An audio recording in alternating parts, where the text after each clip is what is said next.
Hello, everybody, and welcome to Fashionably Late. Dueling Aces for On time. 11-7. on time. We're fashionably late on time. Dueling Aces for 11-7. I am not your host, thank God. Wow. But tonight we have shiitake mushrooms, Bruiser. We've got almost Florida time, star of the show. Got me, Zolt, sitting in the chair, regardless of whether George is here or not. George needed to take a few minutes to mourn the passing of Aaron Rodgers' elite status as quarterback. Didn't that die a few years ago? It was kind of like hanging on, but the plug Yeah. isn't pulled, and you lose to the Lions like that, and it gets pretty rough. But he'll be along, when he can. Let's start right off the bat with today's news, which Matt Rule has company now. He's not the Yeah. only guy to be let go. The Colts fired Frank Reich. We kind of saw it coming because that team was going nowhere fast after they did last year. Well, I think it was what you were. I think it might have been you were. I know somebody mentioned it in the chat. Yeah. When the guy goes and says, "I'm going to start Ellinger over Ryan," then you probably should have been fired. When you're going, he's riding out for the rest of the year. Hey, you know what he said when he did it? He's like, yeah, there's something in him. There's star potential here. And then you see what he did for 2 games, and it's like, yeah, goodbye. Nothing. That just very much seemed to me like a God, I hope this works because this might save my job. Right. And all it did was get you fired before the bye week. So instead they hired Jeff Saturday as the interim head coach. This is an interesting choice. He's not a member of the coaching staff. He's with the organization in a consulting capacity. He's never called a play. His only coaching experience was for a high school team. He is now your head coach. And to top it off, with Frank Reich being gone, nobody on that staff has called plays at the NFL level. I think it's perfect. So here's my question: Is this could be multiple things? Is this the Houston Texans and somebody got in the ear of Jim Irsay and just, hey, I can run this team. Let's just do it. I can save this. Is this a misunderstood genius play where we're going to get to the end of the season and be like, wow, that actually worked? Or is this straight up tanking? Oh, I don't think it's tanking at all. I think it is. I think it is taking somebody who is with the organization in their most successful years, who obviously learned a lot from Dungy and from others. Whether Saturday called plays or not, he was a leader on that team and a leader in that organization. And if I remember right, Saturday was the president of the players union for a while, wasn't he? That is an excellent question.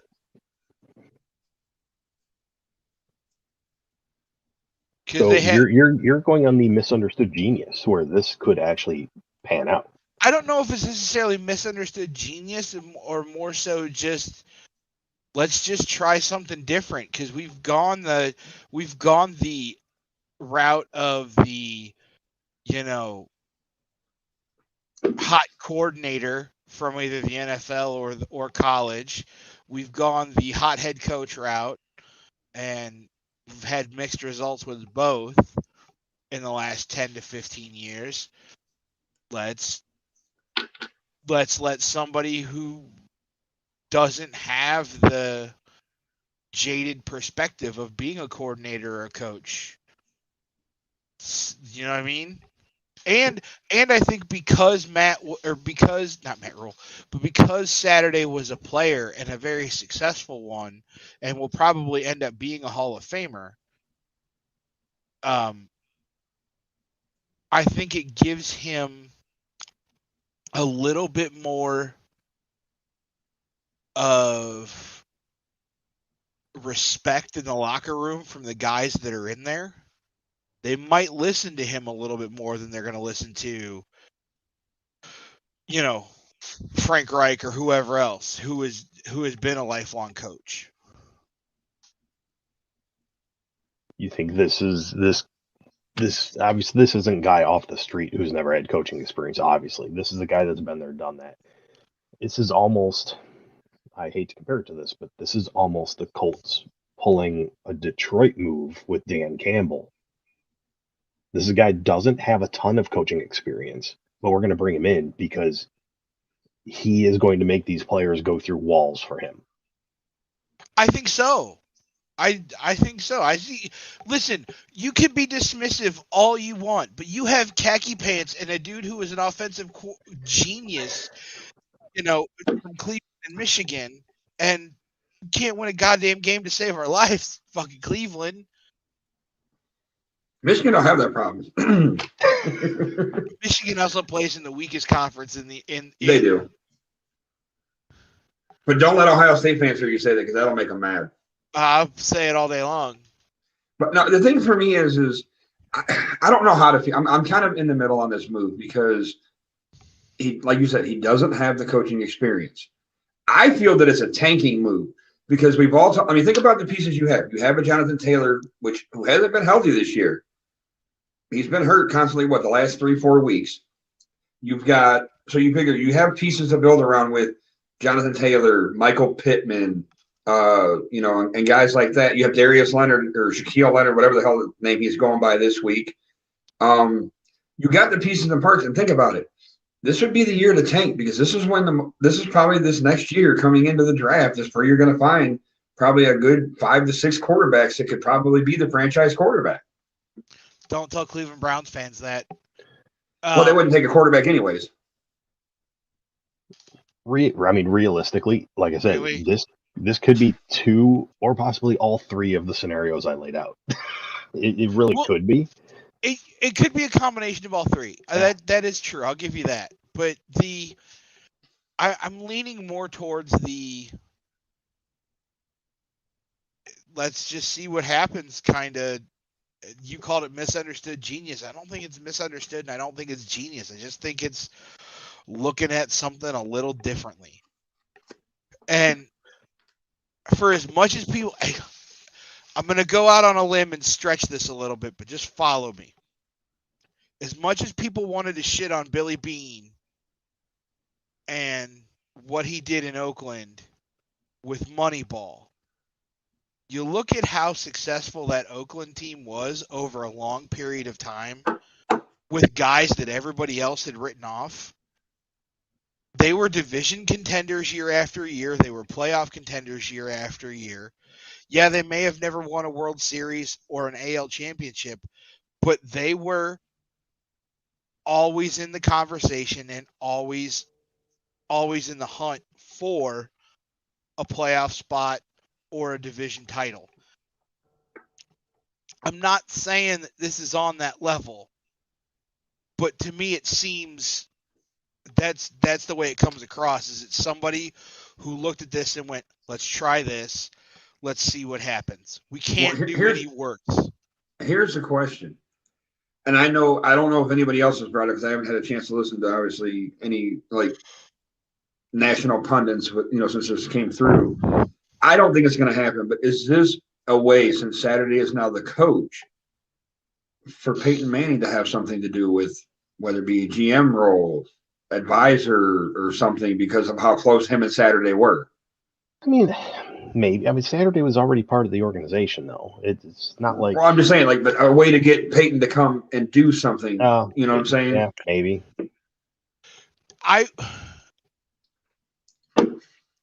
6 months ago, I might have said yes, but with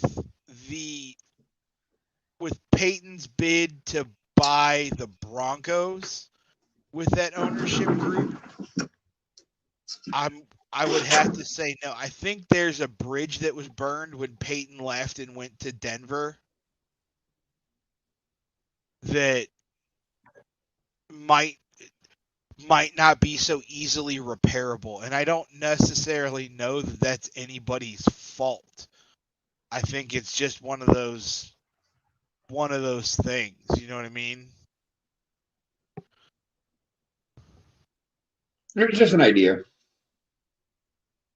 Yeah, he was the That's player representative. He He was a was player, but I've got more than that. He was also a executive committee member for the NFLPA. They said he was one of the key negotiators for the 2011 CBA. So he's yeah. He wasn't obviously the been in the room. he was the there was a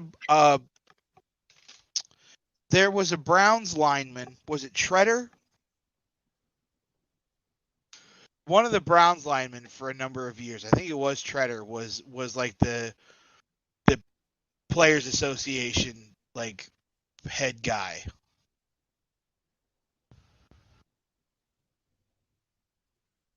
Well, Treader's the president. I mean, That's yeah.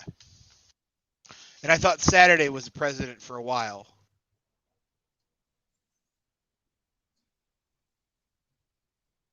President or not, obviously, if you've got him negotiating CBAs for you, Exactly. Yeah. You trust the question him. is, since they hired him so quickly, is this going to bring up? Did they do the Rooney? Doesn't the Rooney rule always come up in this situation? I've heard a couple different takes on that so far.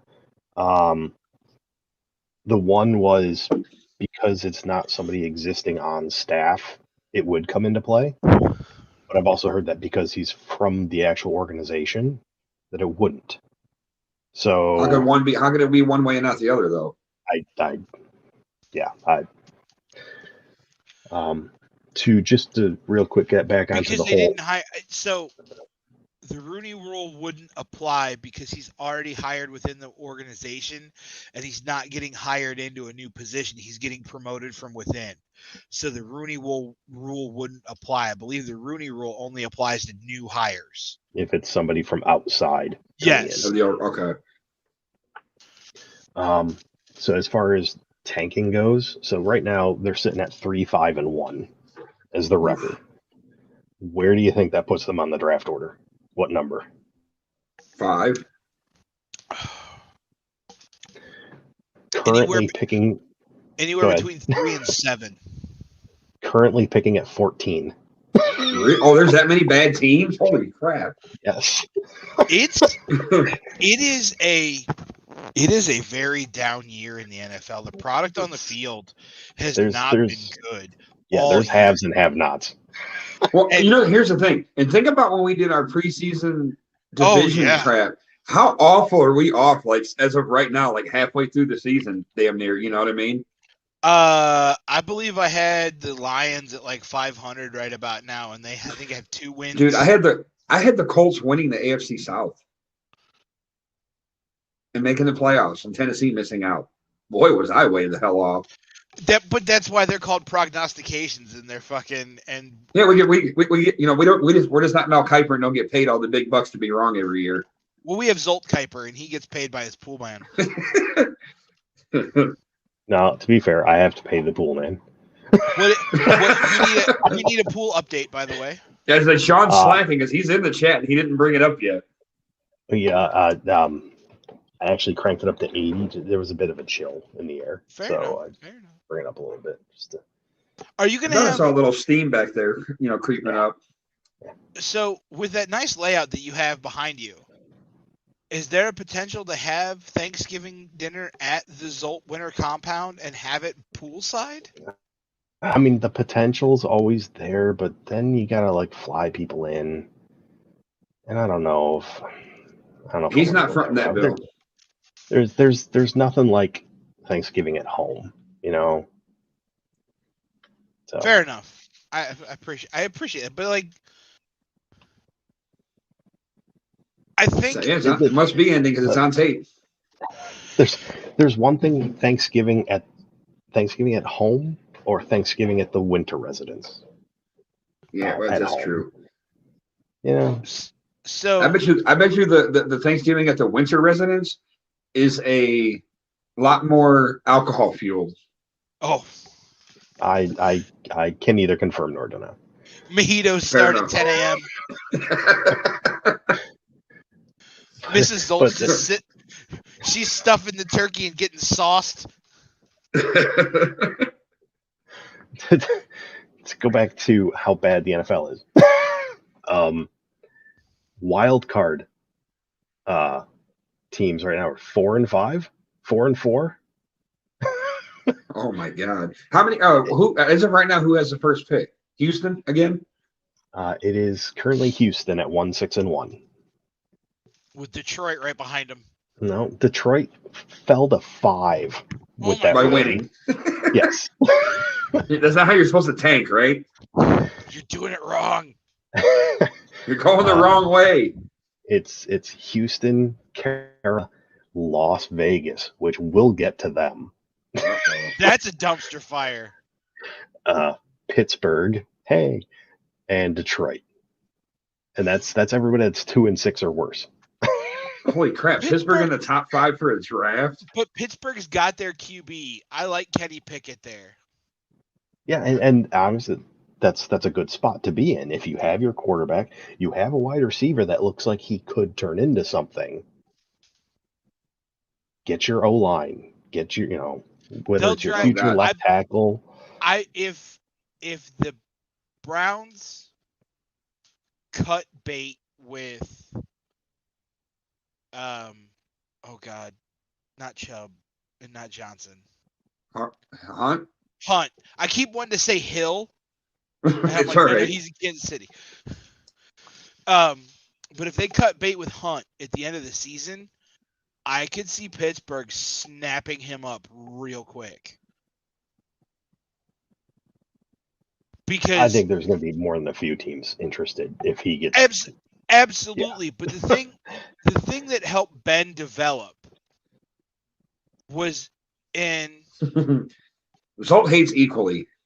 Yes, I hate everything. the thing that helped Ben develop, especially in the early stages of his career, and when they won that Super Bowl over the Seahawks, allegedly, was that he had Jerome Bettis. But see, the Steelers fans won't say it. They won't. They refuse to use the word rebuild.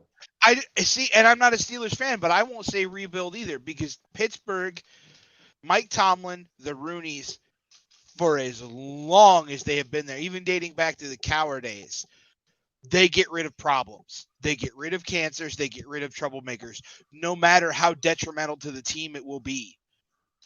That organization is built on class for the most part. Now, their former quarterback notwithstanding. And Jim we all know Sign Guy is a Steelers fan. But I don't think that they're rebuilt. They will end up a 500 team. They will. Yeah, because it's not in Mike Tomlin's DNA to have a losing season, apparently. They'll end up a 500 team, but I could see them grabbing, trying to grab Hunt and get that power running game going again and build that. Najee is not doing shit right now. No, but build that defense back up. Which, with Najee not doing shit, goes back to Zolt's point. Getting an O-line. Well, you're going to need the O-line, but the hallmarks of Steeler football is strong running game, adequate quarterback, strong defense, right? Steel curtain defense. Don't hurt yourself in the long run. And you've seen them get further and further away from that over the last 7 to 10 years. And now you can see them start to move back towards it. And I think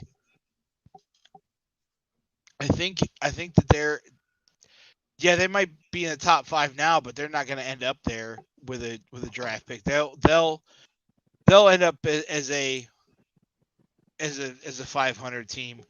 I think you'll see even though the Browns don't have a first round pick, Houston will be very happy that the Browns will end up with a top 10 pick. Well, and to Sean's point, I'm glad. That's fine. I don't mind if it's next season. I'm just glad we didn't trade into where we have to see him this Sunday. play against the Browns in Miami.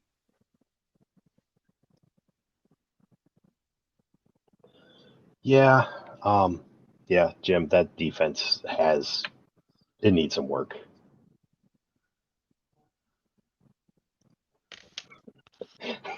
To answer your question, the yes, biggest problem, Did I really? both of you. Oh, well.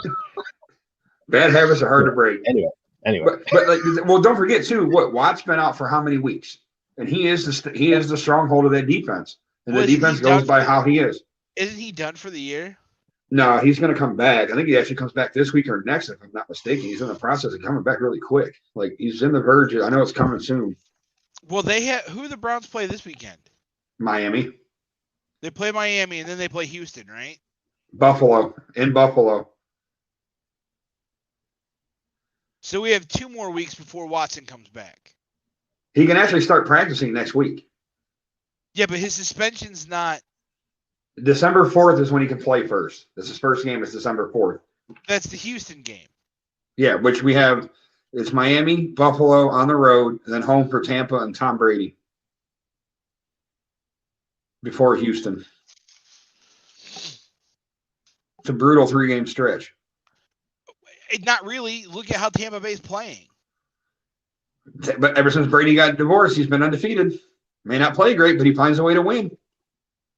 You can't. That's not a.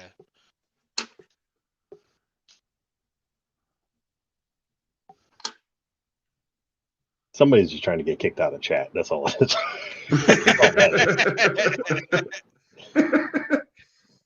Don't worry, Dave. We'll get to college football in a little bit. I don't want to steer us off the course we're on right now. Zolt's trying to run a tight ship here. I'm trying. Can we talk about how? Can we talk about how Louisiana LSU got fined $100,000? For what? Please. LSU got fined for rushing the field. Well, okay. Well, how did it come? Nobody else has been fined for rushing the field. Let me see if I can find the article because I saw it on Twitter yesterday while I was during pregame warm up for the boy.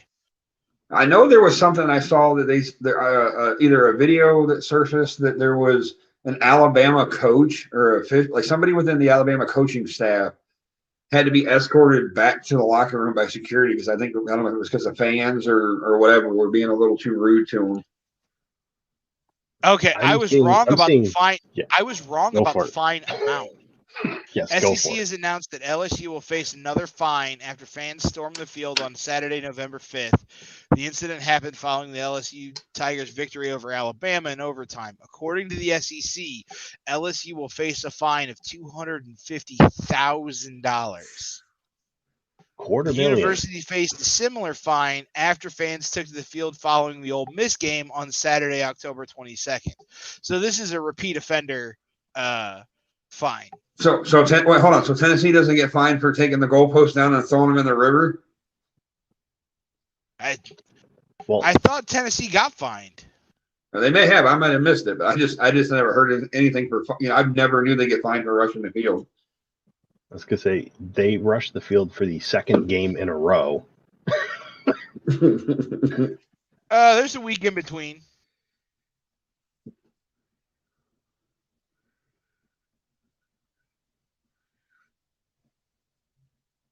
Yeah, they were fined. So Tennessee got fined $100,000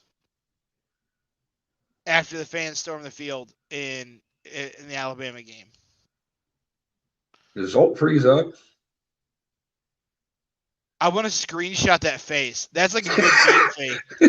That is awesome. The backdrop's a good help too. It is. That's fantastic. Let's see if I can.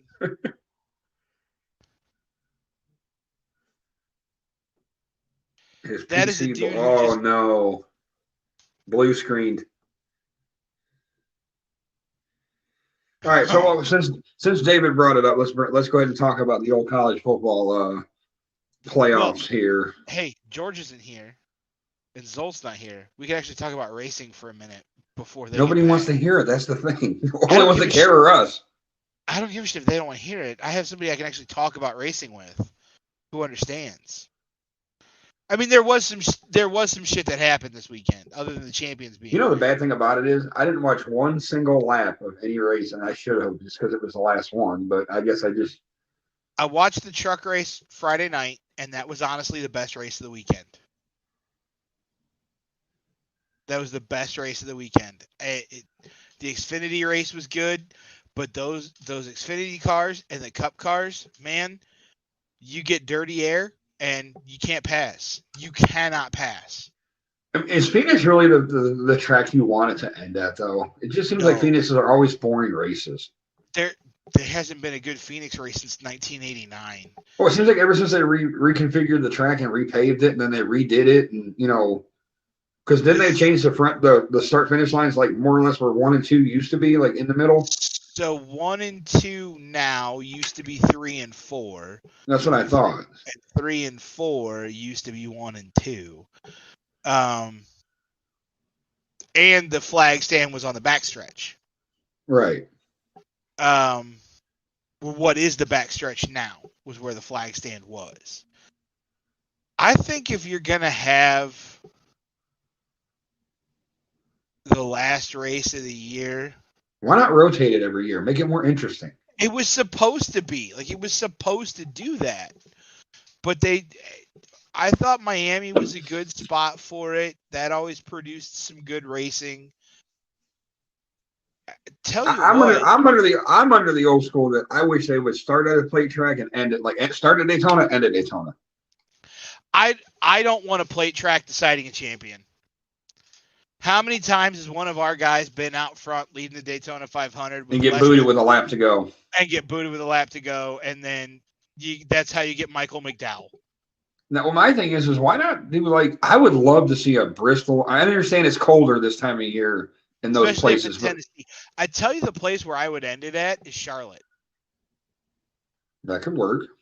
That's and not the Roval either. No, you do it. You do it at the you do it at the 1.5 miles because the 1.5 miles have produced the best racing with this current configuration and the new car. The well, we have a group chat too that like not show related, but they were saying Atlanta could be a good one with the way they've redone that track now. No, I would do it at Charlotte, and I was listening to DBC, and that wasn't the first place I'd heard this idea. I actually heard it on Sirius XM earlier today from a caller, where I don't like the idea of all 3 champions being crowned in one weekend. I think they should all kind of have their moment, right? I think you crown the truck champion. I think you crown the truck champion at Martinsville. You crown the Xfinity champion at Phoenix. And then you do Cup only the following weekend at Charlotte, and you let it breathe and be its own thing. Yeah, no, you don't care. We were talking racing because you weren't here. And George wasn't either. And George isn't either. Hey, so just think, Zolt, you no longer have to worry about your fantasy picks anymore. It's done. You're done. Yeah. It's over. What I don't have to worry about is oh, did I remember to put them in? Right. So I will give the final update of the fantasy. Before I do that, though, it was kind of a bittersweet weekend because that was rough. I don't know how much attention you paid to Twitter yesterday, but at about 11:30, 12 o'clock, it just the news broke. On my timeline, boom, Ty Gibbs out, family emergency, and then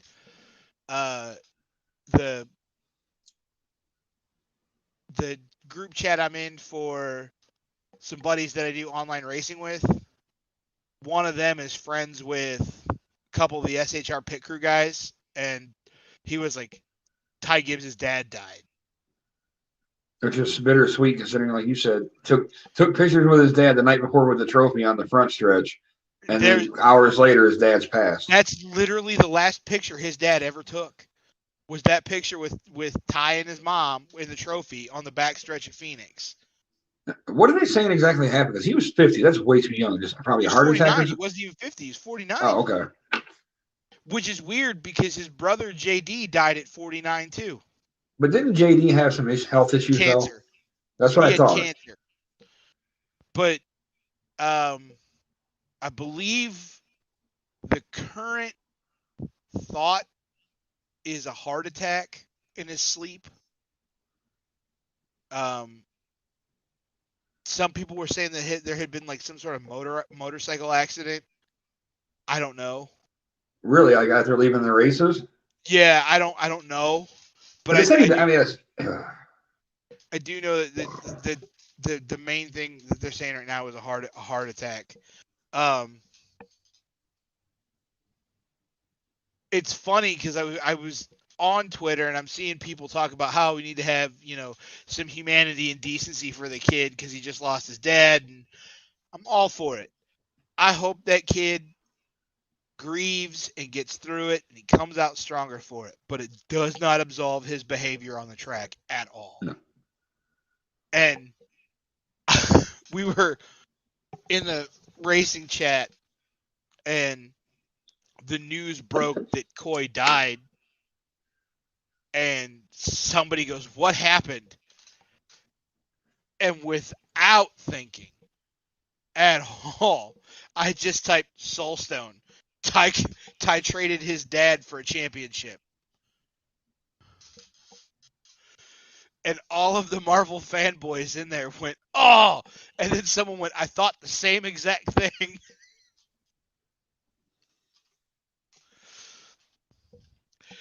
I feel bad for Coach Gibbs. I do feel terrible for Ty. I really do, because to go from the highest of highs to the lowest of lows in the span of hours has got to be traumatic. So I do feel for him. I feel for the whole Gibbs organization because it put a damper on the day throughout the garage. One of the guys in the chat said the garage was a very weird place yesterday. So it's just weird. Just weird to have that happen. But for Zolt, our last update of the year for the fantasy league, then he can delete the app. He hasn't already. It's still there just because then I need to figure out how to delete an app. So Adam and Zolt tied for the race win yesterday at 198 points, which is unfortunate. Clint, I needed more. Clint came in third, technically, with 178. I came in fourth with 168. That fuck knuckle came in fifth with 157, and then everybody else just sucked. Well, that's because I think the bottom three in that league gave up like what, half a season? There's only been 5 of us that have been actually like actively trying. I was gonna say the bottom 3 of the league deleted the app after race like 4. No, they were in it for a while. No, the problem is they didn't change. They did the typical result. They didn't change their driver, so then they just ran out of guys, and it was the same guys that just started putting up zeros. Yeah. So Clint won the overall with 6,536. Adam came in second with 6,468. Zolt was in third with 6,374. I was in fourth with 6,250. Akers was in fifth with 6,131. And then nobody else matters. And I would have had third if Brad Keselowski had not come in 5 pounds underweight last week. He got disgusted and got DQ'd. I get fucked 2 weeks in a row. That was like the story of my season, though. I went back through some of the races, and I got to Pocono, and I was like dead last at Pocono. I was like, why? And I was like, oh yeah, I had Kyle Busch and Denny Hamlin in my lineup that day, and that was the race they got disqualified, finishing 1-2. Yeah, I don't hear, but I had Brad that week too. I'm like, finally he gets He literally gets a good race and then would be disqualified after he gets like his best season, best finish like all season because he did that Roush team is going to be hurting, but that's a topic for another day. The playoff champion is Zolt with 1835. Clint Lucky came in prick. second at 1817. Adam came in third at 1810, and I came in fourth at 1800. And then Bad thing about it is I led that for like 7 weeks, and then like the 2 weeks that I needed to not have a bad week were the two worst weeks I've had. Awful. I checked. They didn't change the points until Tuesday morning last week with Brad's DQ. So even going into Monday night, Halloween night, I was looking at it and I'm like, I'm in first in the playoffs and I'm in third. And I had a really good shot at catching you for the overall for second. And I was looking at him going, if I have a good Phoenix, I don't have to have a great Phoenix, but I have all 4 championship drivers. If I have a good Phoenix, I can get second and I can win the overall or the playoff, right? Because I was ahead by, I think, 10 points. And then they changed the points on Tuesday morning, and I was like, fuck! Oh, yeah. Come on, studs. All right. So all right, let's get into this. Yes. We're in the bed. The whole thing about I can't put the M in there. That aggravates the crap out of me. I don't just. It's such a whatever. No, the thing is Joel Klatt said it best. Michigan, like, and this, I know a lot of people are going to get ticked off when I'm just telling you what he said. He said from watching the two teams that he actually has Michigan ahead of Ohio State for the simple fact he knows what he's getting from them because all Ohio State cried about this weekend was the weather. And like Joel Klatt said, he goes, look, you guys got to understand, you play in the Big Ten. You're going to deal with weather. If you didn't like it, you should have went to a team that had a dome or something. He goes, but right now, he goes, I've watched Michigan for 4 weeks. He goes, I know what I'm getting with them. He goes, with Ohio State, he goes, you don't know what you're getting. And he goes, that offensive line, even with that weather, they should have dominated with that talent that Ohio State has. They should have dominated the running game. At the same time, though, off weeks happen.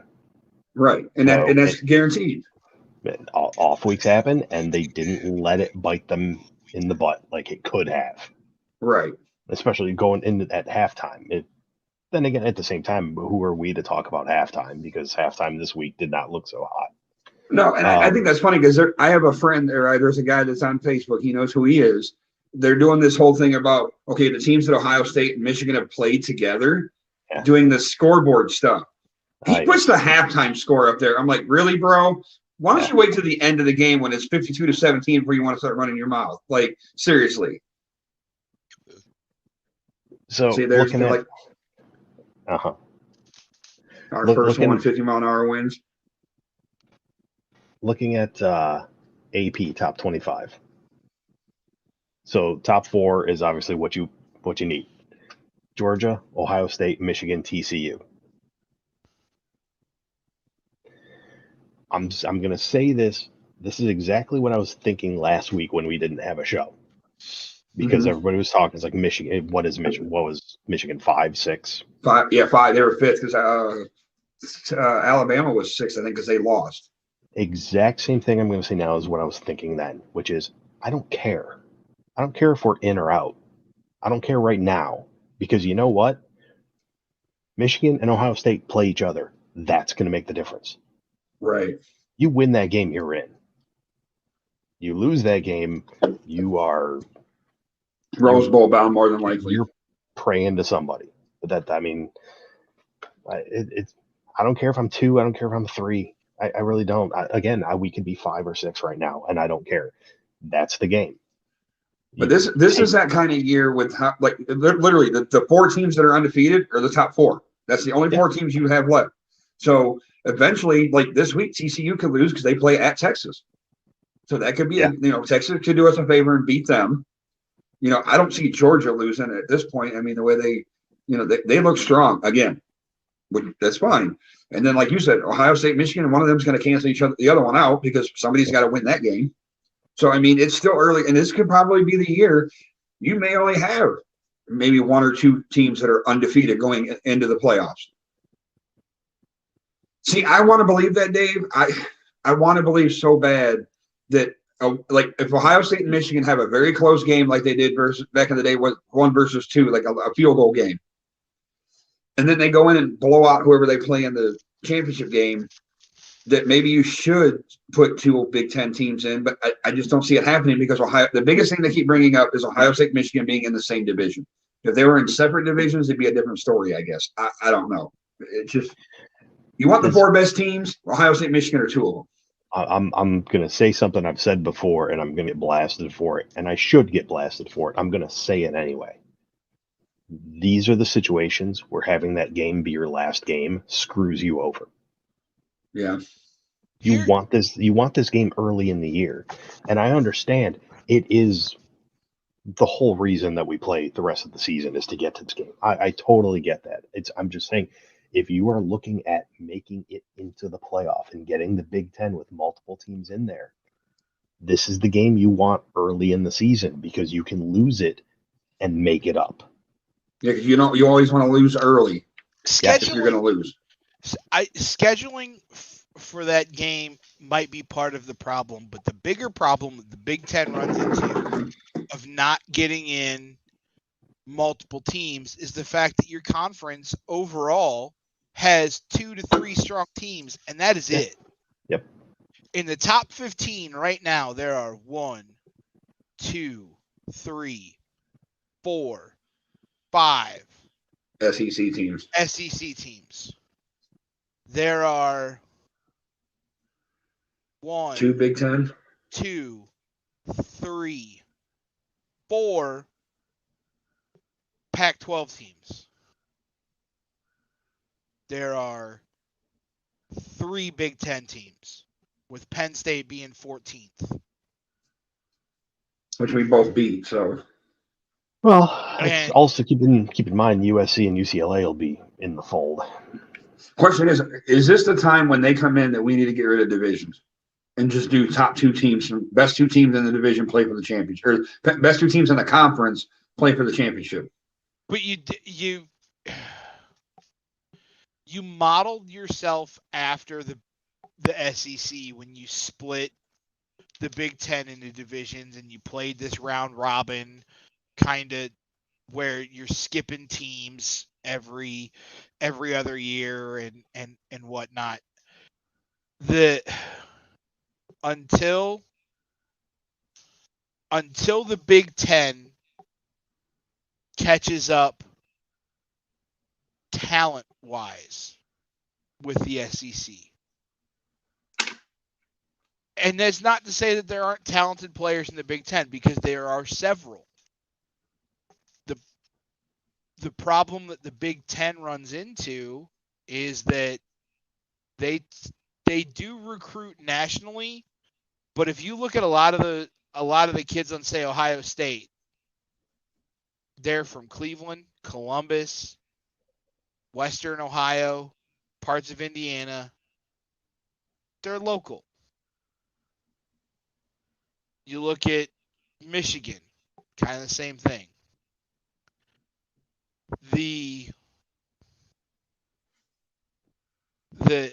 You need to start looking elsewhere. You need to go and get it sounds terrible, but you need to go get the SEC scraps, because the SEC doesn't have room for all these guys. They don't. You can only play second string at Mississippi State for so long. But you don't have the best wide receivers and running backs. Wide receivers, like the wide receivers are pretty damn close. You might have the best wide receivers at Ohio State, but you don't have the best running backs. The best running back in college football right now is in Texas. Or Michigan. Blake Corum's killing it. But then, of course, you're going to have the devil's advocate. Well, you play nobody, blah, blah, blah. So, looking at Michigan right now. Okay. We played Colorado State, Hawaii. No, the first 3 weeks are garbage. You got to take the overall schedule. The overall. So you got Colorado State, Hawaii, Connecticut, Maryland, Iowa, Indiana, Penn State, Michigan State, and Rutgers. Okay. Let's look at Ohio State. Notre Dame, who was ranked at the time and is ranked now. Arkansas State, Toledo, Wisconsin, Rutgers, Michigan State, Penn State, Iowa, and Northwestern. I'm sorry, but Michigan has just a little bit tougher of a schedule. And the best quarterback of all time came from Michigan. Tom Brady, 6th round pick.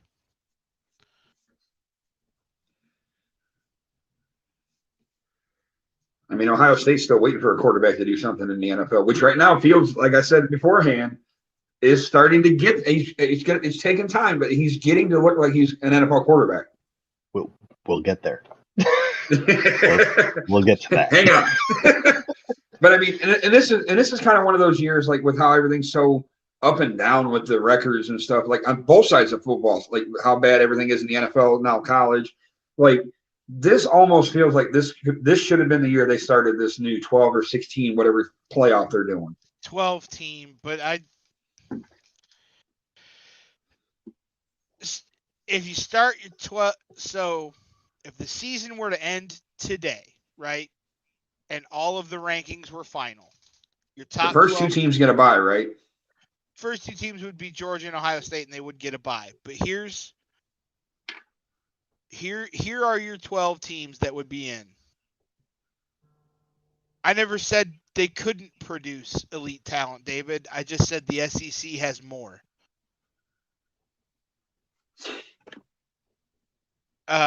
So Georgia and Ohio State would be number 1 and number 2. Michigan at 3, TCU at 4, Tennessee at 5, Oregon at 6, LSU at 7, USC at 8, UCLA at 9, Alabama at 10, Ole Miss at 11, and Clemson would be 12.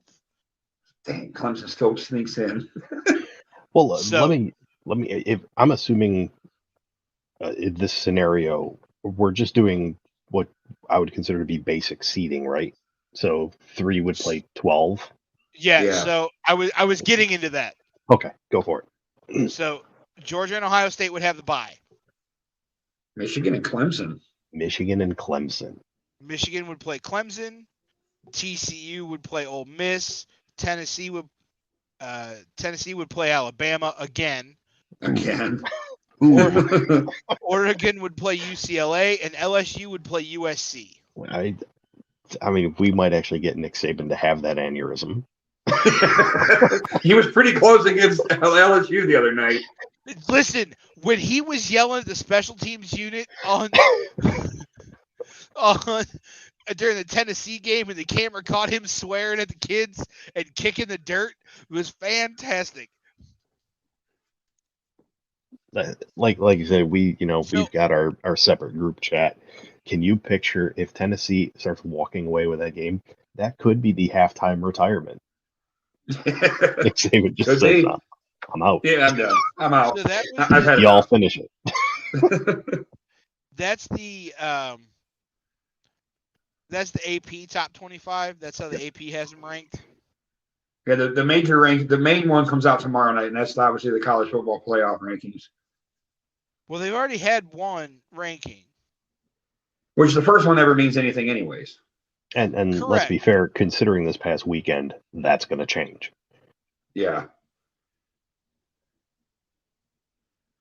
I'm just curious, like, how ticked off people would be if, like, say, Michigan or a TCU were to jump Ohio State for that second. I don't see it happening, but I mean, I guess we'll see. I figure it might. I don't know. You'd be surprised how many people get irritated by rankings. Rankings don't mean nothing to the end of the season, anyways. Nope. So, as of last weekend, as of last week, current CF, the current Was Tennessee playoff. won? Was Tennessee, Tennessee Ohio State, won. Georgia? It's Tennessee, Ohio State, Georgia, Clemson, Michigan, Alabama, TCU, Oregon. Well, they only do the top 6 because they say that the top 4 are in, and then the top 2, the first out is so 6. But this goes all the way. So you get Tennessee, Ohio State, Georgia, Clemson, Michigan, Alabama, TCU, Oregon, USC, LSU, Ole Miss, and then UCLA. So if you go by the college football rankings from last week, Tennessee and Ohio State would be the bye. They would be the first round bye. Now we know that's going to change because Georgia beat them. But Georgia would then play UCLA. Clemson would play Ole Miss. Michigan would play LSU, which I would pay really good money to see that game. I would have rather seen it when Les Miles was coach. Right. Alabama would play USC, and then TCU would play Oregon. Now that could be a heck of a game right there. TCU and Oregon.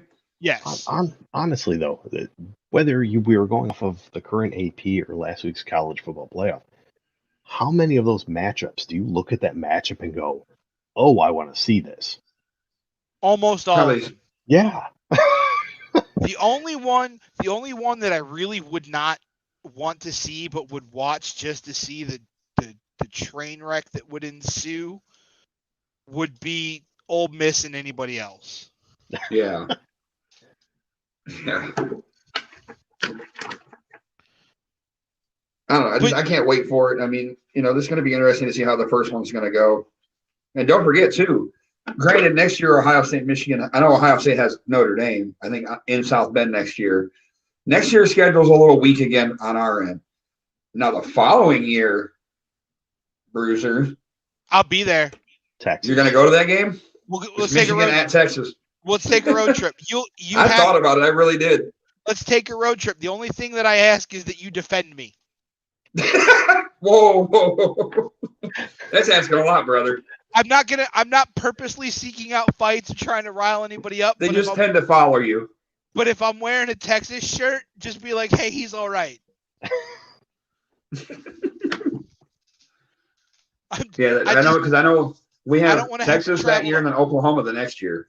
Yeah, I don't want to have to travel all the way to Austin to see my team play, but just be like, hey, he's all right. He's not gonna hurt nobody. Hey, you know what? Let me just say, pick up Zolt along the way, and then we'll all just party up there. Michigan fans are very respectful. The only thing they ever try to do is pat the head of opposing head coaches. Yeah, that's it. And then what happens? That was a whole topic that we didn't even get to talk about last week. Yeah, we're not doing the tunnel talk because I'm tired of arguing with people about that. Michigan started it. So what happened?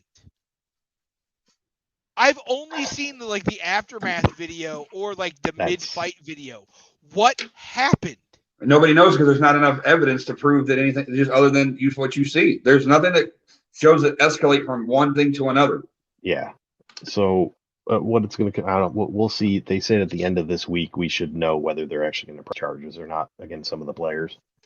All we know is what certain players are saying, and some players aren't talking because they're under investigation. Yeah. The lawyer for the one Michigan player says he literally got beat over the head with a helmet. He's got a concussion. The other one, I believe, busted nose. He played Jamon Green was able to play on Saturday. I don't know if he did or not, but I think Jaden's McBurrows or whatever is the one that got hit in the head with the helmet with the concussion. Okay. Yeah.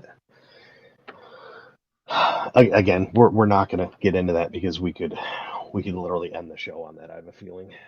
I'll end up getting booted because I'm going to get hot-headed and not be able to watch what I'll say. I'm being honest. I would politely remove myself from anything happening in that one.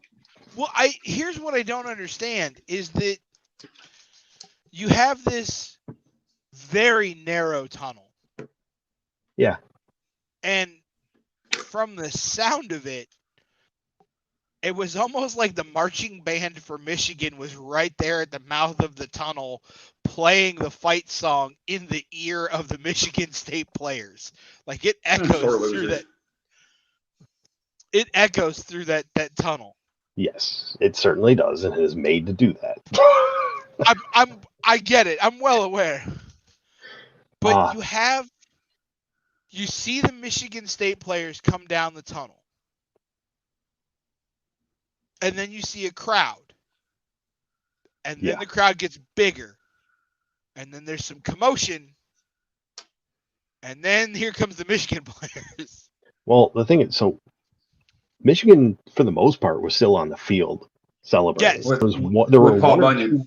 Yes, there were one or two players that I'm assuming went to go to the locker room. I don't know. I don't know what the actual story is. I don't know why they were, but regardless, 10-on-1, 8-on-1, beating a guy unacceptable. Head with a helmet. That's what happens. And the one thing is, I think it's funny is that I think it was Fox Sports brought it up because they did like that stretch where it was like Joel Klatt and Gus doing like 4 straight games in Michigan. They said that apparently you don't want to chirp to Michigan in the tunnel because apparently when you chirp in the tunnel, they showed stats. Michigan shuts them down in the second half. Like they're like, yeah, go ahead and keep chirping at Michigan because they're 4-0 and they held you to like 3 points. Yeah, this has happened a couple times now.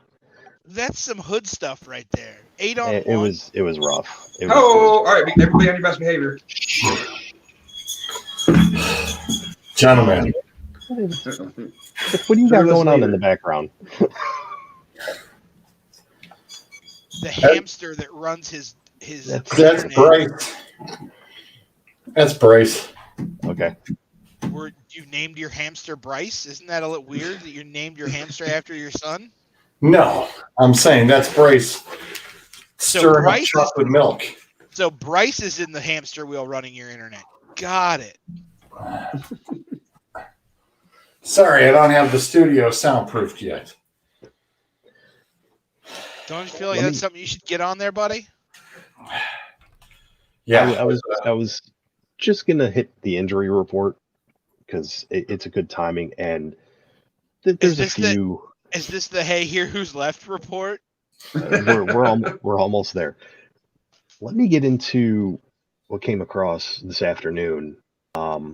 Let's get into Josh Allen for a minute. I was just gonna say I just saw something pop up that said his injury. I'm like, wait, what? I didn't know he was injured. So yeah. I did see during the game he was holding his elbow, especially towards the end.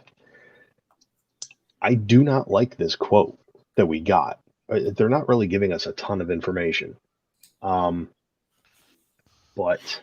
according to Sean McDermott, the quote is, "We're just going through it, still evaluating it, and we'll see where it goes. I'll know more in the next 24 hours." Prior to this, they were basically saying he would be limited in practice all week. Now it sounds like it's more serious. I mean, that definitely sounds like, okay, you're sending him to get an MRI. That means the Browns have a chance in 2 weeks because we'll have Case Keenum to play against. No, don't get your hopes up that. Man, all right, hey, man, easy, man. Let the man dream, okay? I saw that and I'm like, oh, that immediately red flags went up. If you're not even giving an update until you get further test results back. Yeah. That's not usually a great sign. I mean, most all the other injuries kind of pale in comparison to that. I mean, that's as hard hitting as you can, especially if you're looking at it fantasy wise or even NFL wise, because you take him off that team, you still have talent, but do you have anybody that can deliver the talent? The talent is at the quarterback position. Right. Diggs needs somebody to throw him the ball. Their running game isn't much of a running game. Can't blame me. I know. I had Devin Singletary who got me nothing again. Yep. Or neither did Clyde Edwards-Helaire. So the hell with both of them, right? Well, they only rushed 13 or 14 times for 15 yards. Not good.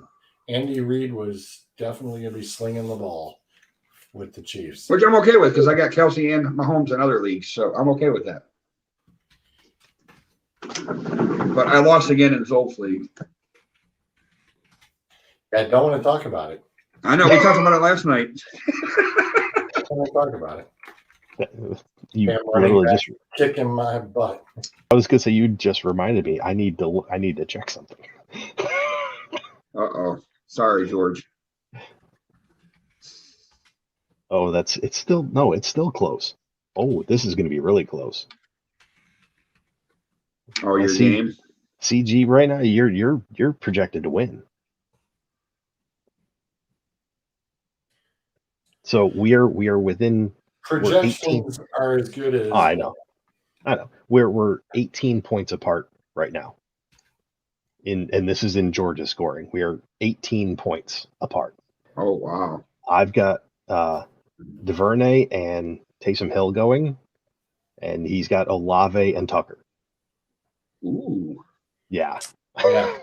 Literally, as of yesterday, before the game was scheduled, the projection was what? A 1 point difference? Yep. And now it's I'm totally flipped. So glad I picked him up. Kenyon Drake with a touchdown tonight.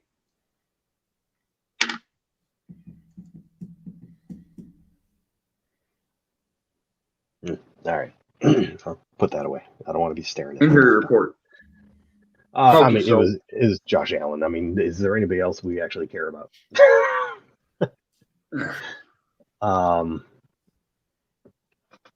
Let's see. Yeah, that's tonight's game. Jarvis Landry sitting out.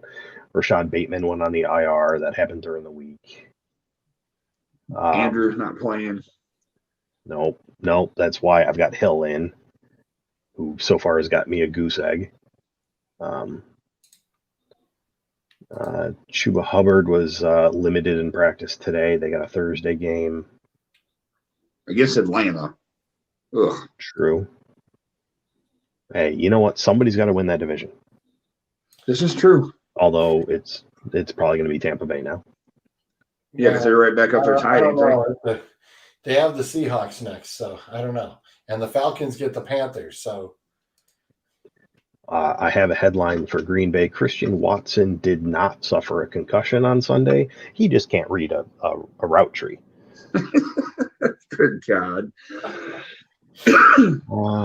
Although, let's be fair. Coming out of college, wasn't he the North Dakota guy? State. Yeah, North Dakota State. He's going to be raw. I mean, I think everybody's expecting, like, the lightning in a bottle, like how the Bills got with Josh Allen coming from that area. You know what I'm saying? Like, yeah. But obviously different positions. 49ers, Elijah Mitchell designated to return from IR. We'll see how that goes. Yeah, he's kind of got an issue. There's somebody crowding his spot. There is. I'm okay with that. They did get rid of Jeff Wilson, so it's still just the two of them. But yeah, he definitely seems to have somebody ahead of him on the depth chart. Romeo Dobbs for Green Bay, high ankle sprain. So at this point, who are Green Bay's wide receivers? Christian Watson, who doesn't know how to run a route. Alan Lazard, who, okay, yeah, you've got a wide receiver. Cobb's still hurt? Probably. Don't they have Sammy Watkins? I was just going to say, don't they have Sammy Watkins? He's probably hurt again. He just got off the IR, but he probably just went back on in the same game. All right, let's see. Aaron Jones, X-rays were negative. He could technically play this week. They don't play till Monday. And since we're on Green Bay, Rashawn Gary tore his ACL. Don't like seeing that. No.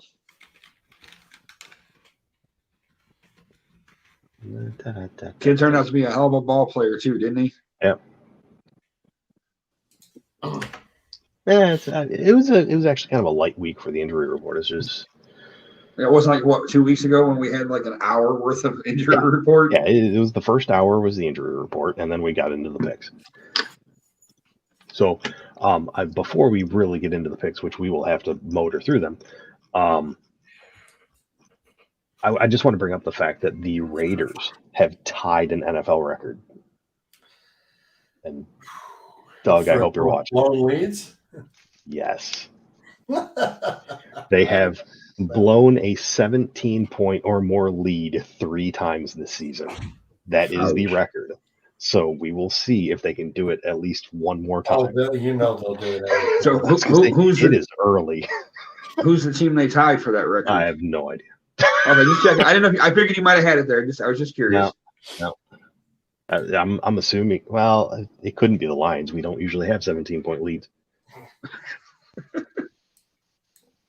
Okay. But nice job by the Lions.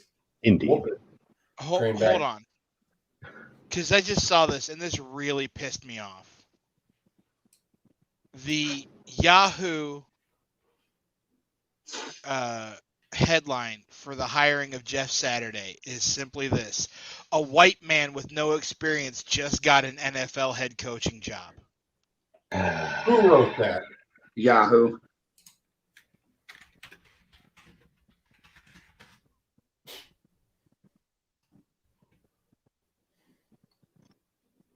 That is the headline of the article, and to me, that screams of somebody who has no idea what they're talking about.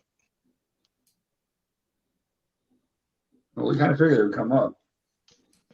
But they didn't violate the Rooney Rule.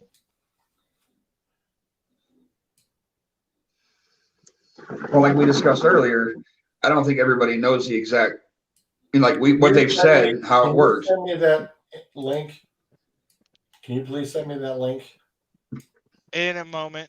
Okay. Just shoot it to me in Messenger. Going back to the Raiders and their lovely method of futility this year. So from 1960 to 2021, the Raiders blew a 17-point lead 5 times in 61 years. They've done it 3 times this season. Wow. Good Lord. And that's why he is the stats man, people. That's right. Is he on the hot seat? After year one, I don't see why not. How do you add Devontae Adams and David Carter-Worth? Yeah. Well, the first half looked fantastic watching Yes. It looked awesome. It was like, wow, it's going to be a steamroll. And then the second half happened. Here's let me numbers. Adams caught 9 of 9 in the first half. 9 targets, 9 receptions, 146 yards, 2 touchdowns. In the second half, targeted 8 times, 1 catch, 0 yards. And I saw 4 of them overthrown, which is not good. Well, didn't he get benched last week, Carr? Yep. For Stidham? Well, it wouldn't surprise me. He did absolutely nothing.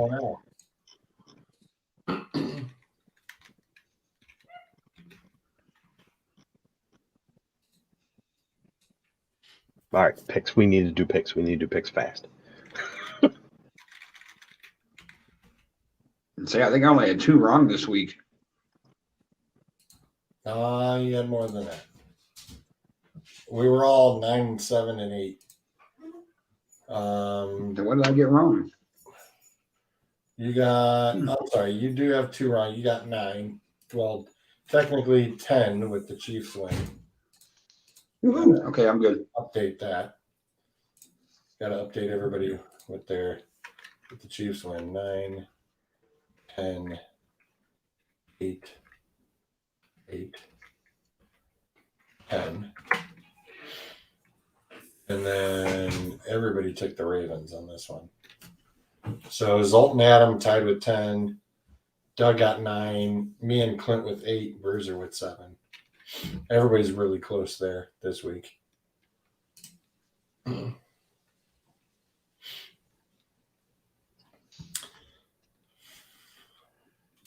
Okay.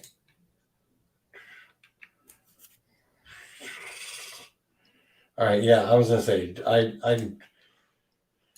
I got Doug.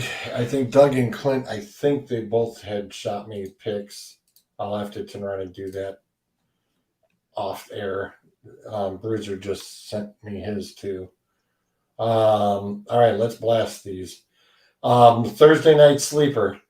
You can go find something else to do. Falcons at the Panthers. Oof. Adam, Are you divisional coming to you first, rival? buddy. I want to hear Okay. some. What's the over under on this? Okay. I'll catch you boys in over- a little bit. George, I sent you the link for the article. You guys have a good night. Thanks, Bruiser. Bruiser. Appreciate you. Over under 43.5. Atlanta is favored by 3. In Carolina. Yes. Oof. And the Falcons are so. I mean, they had a hell of a game last week. I mean, down to the wire. Yes, they did. If it wasn't for the fact that somebody didn't hold on to the football and fumbled it back to the Chargers, whoops. Yeah. That would have been a beautiful play. And just think the Panthers could have won that game if it wasn't for the Dwayne Rudd moment. It makes your extra point turn into almost a 40. What was it? A 48-yarder? No. The Panthers got their butts waxed by Cincinnati. Well, I'm saying we're talking about I'm saying the last matchup between the Panthers and the Falcons. Oh, yeah. Well, You know, so what do you want? neither, but I got to pick. So I guess I'll take the Falcons. And that's what I'm doing too. Yeah, I would also take the Falcons. I think, they got Patterson back. They didn't use him a ton, but I think they're going to ramp him up. Next up, Germany. Ah, yes. 9:30 a.m. in the morning. I will be sleeping. Sorry. Seahawks at the Bucks. I am taking the Seahawks across the pond. Zolt. Interesting. Tampa Bay's favored by 2.5. Over under is 44.5. Tampa Bay can't stop Mr. Walker. I'm sorry. After I got to witness Mr. Walker running, sorry, Tampa. Tom Brady's going to have to sit there and go, damn, this is going to suck. I think I'll agree with you. I think I'm going to go with Seattle. Adam? Yeah, I'm not going to. I don't. They're watching that game too, and Seattle's looking pretty impressive right now. Next up, the Vikings are at the Bills. Oh, I'd really like to know what the deal is with Josh Allen. That would make a difference. I really did not see anything. I watched the game. I didn't see. This was my first weekend I actually got to watch football.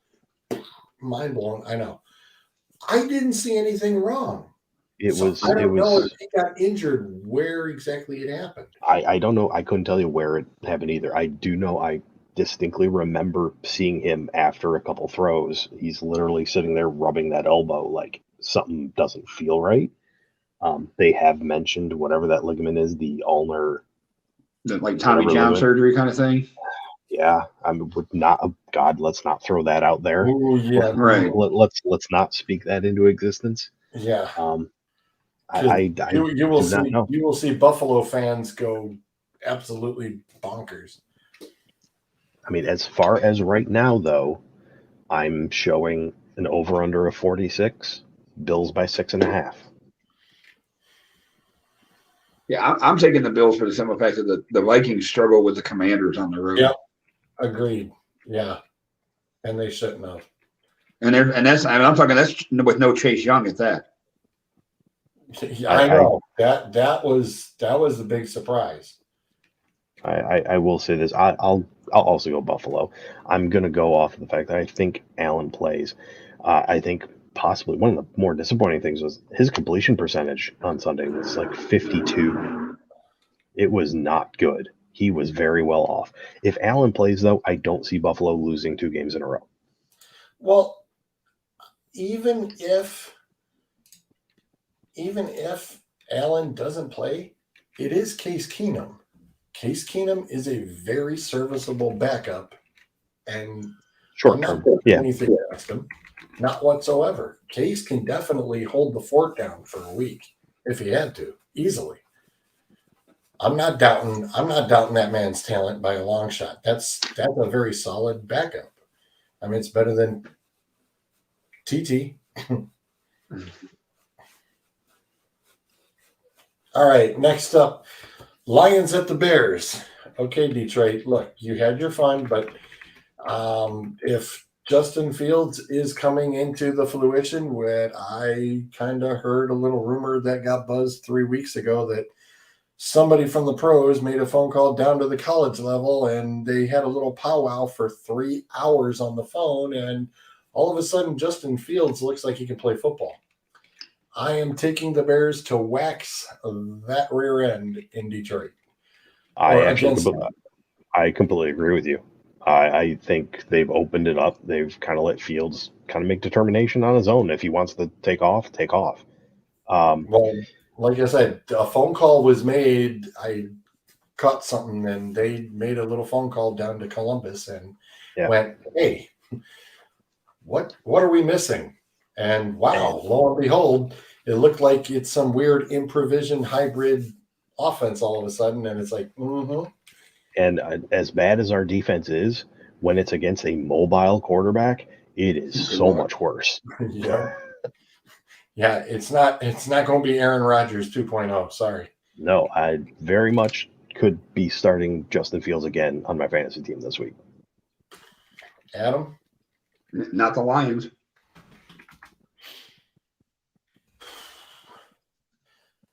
Next up, Jags at the Chiefs. Over-under's 50.5. So we broke the 50 mark. Jags defense is not leading up to what people had hoped it might be. It's kind of Jekyll and Hyde, and for as weird as the Raiders game was, I'm not saying I'm going with the Jags, but yeah, I can see a shootout on this one, but I say the Chiefs on this. I was going to say, even in the shootout, I think the Chiefs win. Adam? Chiefs. Hopefully Kelsey has a big game. Next up, Browns at the Dolphins. Run those beautiful bean footage numbers. Over-under's 48.5. Miami favored by 4. I was thinking it was 5, but okay. Okay, sounds like that number's dropping. Yeah, it's dropping a little. Ooh.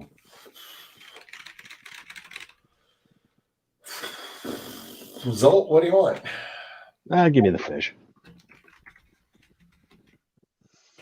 When in doubt, take the home team. Yeah, much as I'd love to take Cleveland, home field advantage. Tua and Hill seem to have found each other. That's to put it mildly. And you've also got Jalen Waddle. Thanks for stealing my thunder, because I was going to say speed kills. Yeah. So therefore, I'm taking the Dolphins, which I'm excited to see that in person, though.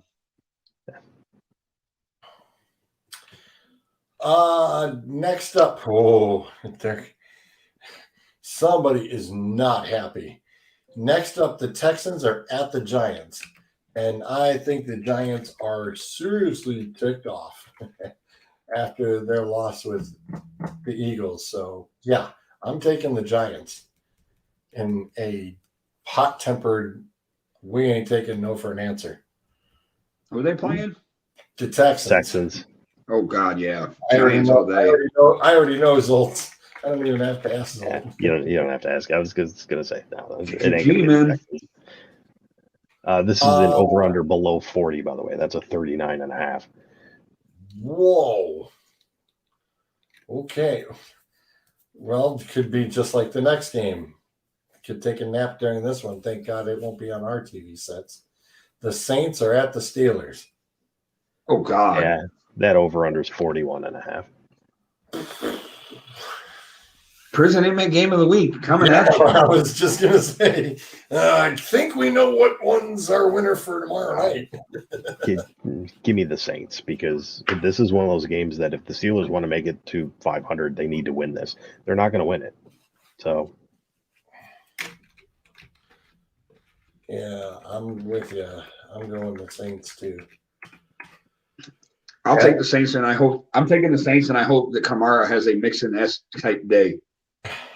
Well, and remember, Claypool's now gone too, so that's one less weapon that the Steelers have in their tank. Next up, the Broncos are at the Titans. Another below 40 over under. Yeah, well, after Vrabel, I am perplexed, and Vrabel should be ashamed of himself. You have a very talented quarterback, and all you did in practice was practice handing off to Derrick Henry. I think you ought to be smacked hard. 2x4s and baseball bats might be involved. A very disappointing ordeal. And then you expect this kid to try to hurry up and get downfield in under a minute. And he's only thrown 8 good passes the whole time. And you want him to hurry up and throw 4 or 5 quick passes. It's like the kid's not even warmed up because all you wanted to do was run the damn ball. Sorry, Vrabel, that loss falls on you against the Chiefs. I'm sorry. I really don't know what to expect. I seriously don't. This is a total coin flip for me. Well, I'll tell you this. First one to 21 wins, and that'll be the Titans. Because, the Broncos have been stuck around that 17 to, or less points, it seems. Well, so are the Titans. Why do you think I said first one to 21 wins? What are the numbers screaming? Hang on, I just left it. Titans are favored by 3 at home. Your over under is 39. They didn't even give him that. They didn't even give him the half. They didn't even give him that. Damn. Are Broncos coming off their bye? Mm-hmm. Yes, they are. God, give me Denver, and I'm going to hate myself after it. I'm going right there with you. We've had the bye week to think about it and prep for it. You better go in there kicking their butts. Adam? I'm taking the Titans. Okay. Next up, oh Jesus, Mary and Joseph. I do. I know you got it. I know you guys probably jumped into the Saturday thing. Saturday versus Josh McDaniels. We can't even say the teams because who knows? Do we have to pick this game? This you can always pick the tie. Yeah, you can. I don't even want to pick the tie. Okay. This is prison inmate game number 2. This is something. Uh-oh. I'm just no. It's over unders 42.5. Raiders are favored by 6. 6. Yeah. What? In what universe? What? I mean, okay. So the Raiders have a wide receiver that they know how to find. All right, sold me. Raiders. Here's my problem. I've got 2 things working against it. Number 1, I can't pick the Raiders and have them win. It never happens. It's true. And 2, goes against my rule of you always pick the new coach in his first game if it's mid-season. All right, you're not making this any easier, Zolt. Give me the Colts. Give me the Colts because the Raiders is an automatic loss if I pick them. So let me go with the Colts and see what happens. God, Zolt, you know how to. And for the just please, Jeff Saturday, Michael Pittman is out there. Yes, see if you can find him. Yes. There are plenty of wide receivers. You got plenty of them out there. Why do I have a feeling I'm going to pick the Raiders? And this will be another game you can add to their list of blowing a 17-point lead and losing 20-17. If they go up 17 against the Colts and lose that, Josh McDaniels will be joining Frank Reich. He is not getting on the bus. I'm just saying he'll have to clean out his office right then and there. They will have the boxes sitting in the tunnel Like here, as you're going by, Oh those no, are they'll your have offers. his office pass Yeah. and the van with the keys in it. Going, here you go, right there. Goodbye. Thank you for coming. Wow. I'm sorry, Doug, but we gotta. There's something wrong. There is something wrong Oh, in the Doug state will of be the Denmark. first one to tell you too. Yeah. Oof. Brutal game. I don't know what to think about that because Jeff Saturday, you know, the thing was is him and Peyton Manning, they were the ones who were running the ship in Peyton's last couple of years, and they just know what they're doing out there. And whoa, yeah, I agree with you on that, Zolt. It's like the first game new coach thing usually happens that way. Ugh.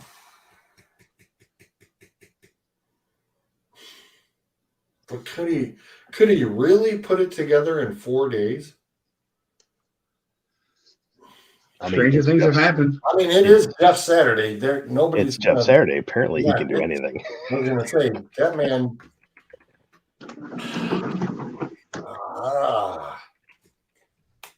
And no, I'm not gonna cheat and look at who everybody else picked either. I was gonna say Spin the wheel. you've never been a head coach or an assistant. I need you to put a game plan together.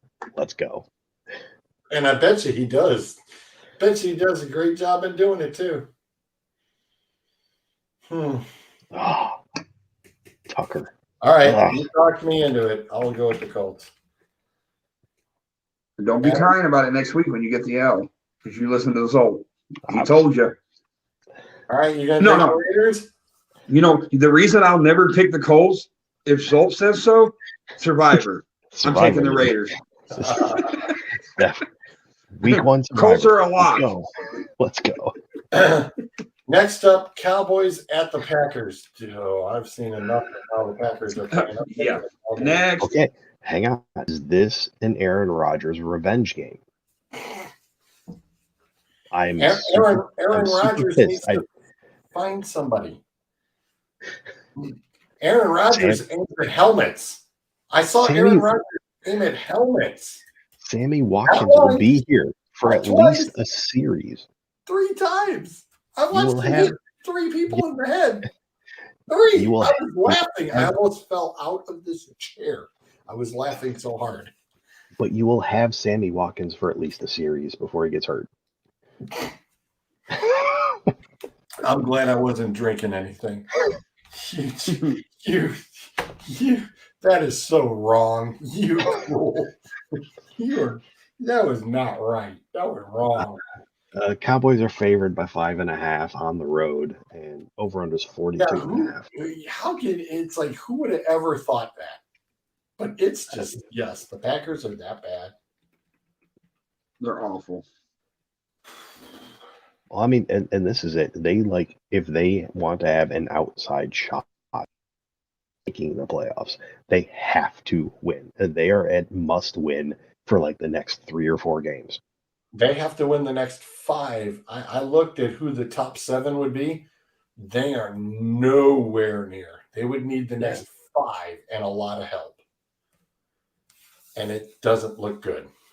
No. And that includes playing against the Eagles, which guess what? Nope. You ain't getting that win. Adam, I'm assuming Cowboys. Obviously. Yeah, Cowboys. Okay, correction. There's 3 prison inmate games. The Cards at the Rams. Jeez, I can't believe I had to watch the Cards game. Can you remember going into this season thinking this might be a really good game to watch? And it's unbelievable. This is now 2 teams that cannot get out of their own way. Nope. Yeah, literally. Yeah. It's ugly. I mean, nobody saw the Seattle Seahawks doing what they're doing. Nobody did. Right. Nobody called it. I didn't even call it. In fact, I think I only put the 49ers in, and I thought that the Cards were going to turn around and sneak in. But I figured the Rams weren't going to do nothing, and I figured the Seahawks weren't. And boy, did that flip around. Wow, this is. Rams are favored by 3 at home. Over under is Really? 43.5. LA, Yeah. that's You're- not even a home game. You're That welcome. doesn't even count. All the fans travel to LA, and LA's got a problem with it being a home game. The only team that shows up for the home game is the Chargers. Give me the Cardinals just for I'm going with the Cards. giggles, Yeah, I'm going with the Cards. Adam? God. Yeah, I know. Yeah, I mean, I'm only going to go say I'll go Cardinals just due to the simple fact that they have Hopkins. Yeah, D-Hop's getting into form pretty quick. I'm happy about that. Next up, the Sunday Nighter. Should get interesting, boys and girls. The Chargers are at the 49ers. It'd be interesting if the Chargers had any wide receivers. Yeah. Don't even get me started on Keenan Allen. Holding up a roster spot hostage. I do, in fact, enjoy bringing up Keenan Allen whenever I get a chance. Why does it seem like every time you got to do an injury report, you got to attack my rosters on fantasy? It's not just you; it's Clint too. Yeah, that is true. Oh, yeah, Clint, yeah. 49ers it is for me. Yeah, 49ers are favored by 7. Yeah, There we go. that kind of raised the eyebrows a little bit. Yeah. 40.5 is the over under. I just again, they don't have wide receivers right now, and they just can't get into a rhythm. And speaking of somebody smacking elbows, how about Herbert smacking the elbow right into the camera? What the hell is the cameraman doing that damn close? I don't know. Well, it was a weird Sunday for cameras, though, because you had the sky cam that fell to the field. Yeah, I saw that too. I was like, did they break the cable? I'm like, there's only 3 cables there. I'm like, somebody might have gotten snagged by that 4th cable. Those are like bungee steel cables, and those it's not going to be pretty when you get hit with one of those babies. That's dangerous. Give me. I don't know why. I cannot explain it. Just give me the Chargers, just because. I don't know. Just Christian why not? McCaffrey, Deebo Samuel, at quarterback. MVG. Wait, who? And who? Yeah. And you want to go Chargers? Chargers got Herbert. They have Eckler still. Palmer, guy that I picked up that I've never heard of before, so he's going to go off. Yeah, okay. Looks like you picking a Tennessee wide receiver right now. They have like DeAndre Carter. Name a Tennessee wide receiver right now. The Robert only Woods. person on. Nope. He ain't playing. The only player on Tennessee that I give a damn about right now is Derrick Henry. Monday Night Football. Washington at the Eagles. Anybody want the Commanders? This is the only double-digit spread. Did you even get my pick for that game, George? Yeah. The Niners? Yeah. Okay, just making sure. I couldn't remember if I said anything or not. Yeah, you did. I think the assumption was everybody was 49ers unless somebody said something. No, he as soon as I said Niners, and he said, "Yep, me too." Okay. So Eagles are favored by 11. Holy crap! And the 44. Eagles all the way. Yeah, I think it'll be a little closer than the 11. I don't think Heineke is that bad, but wow. Yeah, I think it'll be a good Monday night game. At least the Sunday and Monday night games look promising versus Thursday.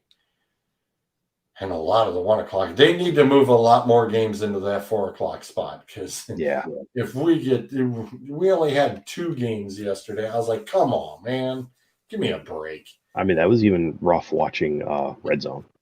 Oh yeah, yeah. Oh, it was brutal. I mean, at least this week we got 3 of them, but it's going to be rough for that half hour from like 4 to 4:30 because there ain't going to be a whole lot going on. The only thing going on is going to be Colts and Raiders. Yeah, I did have time to do tallies, just an FYI. Adam is leading the crew with 72, Zolt at 70, Doug at 67, Clint 65, I got 61, Bruiser's got 60. Yeah, nice little 2-game lead. That would have been nice to know that before we made the pick, so that way I could have tried to counteract what Zolt did. But You know what? I didn't even know it, and I didn't even know it, and I went off the board on a couple. So we'll see how this goes. We will see how this goes.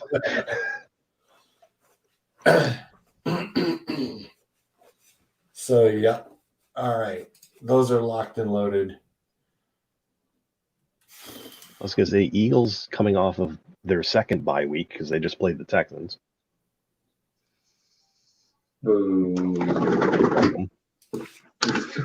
He's here all week, folks. Yeah. Just come back and show you the ending of that was. I don't know what that was. It's like jam session thing had an article. Something about Dan Gilbert in a wheelchair. Yeah. Oh, okay. Gotcha. Okay. All right. Well, it is 10 after 10. I do apologize. We should not have any more Monday issues. Sounds like right now we're trying to schedule up the gymnasium between Wednesday, Thursday, and Friday. So I don't foresee any other complications. And next week, I have gotten the confirmation. Our first international panelist will be joining us live from Australia. What time is it there? It is early. It is early. Well, Remember, I probably won't be on next week because obviously vacation purposes. There's a little surprise, and I'll make sure that your name is added into the surprise. So that way you're not left out, but there is a little surprise that our guest is bringing on. So I was going to say, actually, it might not be early because if I'm doing my math right, Japan is about noon right now. So Australia, I don't know. We'll find out. We'll find out. 8, 9, 10. So yeah, he's It's 2:11 p.m. right now. Yeah. So it is tomorrow. It's 2:11 tomorrow. It's tomorrow. Yep. It is tomorrow because I told him 8 o'clock and he said that would be 10 o'clock his. So a.m. So,